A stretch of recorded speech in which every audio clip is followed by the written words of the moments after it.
मैत्रेय कंपनीतील पीडित गुंतवणूकदारांना त्यांचा हक्काचा परतावा लवकरात लवकर मिळवून देण्यासाठी सुरू असलेल्या न्यायालयीन लढ्याला मोठं यश मिळालंय।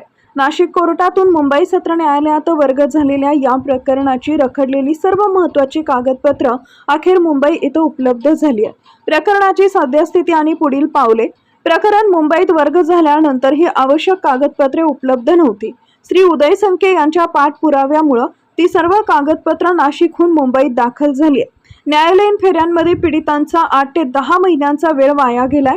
भविष्यात सर्वोच्च न्यायालय किंवा इतर स्तरावर निर्णय झाल्यास अडचण येऊ नये म्हणून 24 ऑगस्ट रोजी कायदेतज्ञ ॲडव्होकेट प्रदीप घरत यांच्याशी सविस्तर कायदेशीर चर्चा करण्यात आली।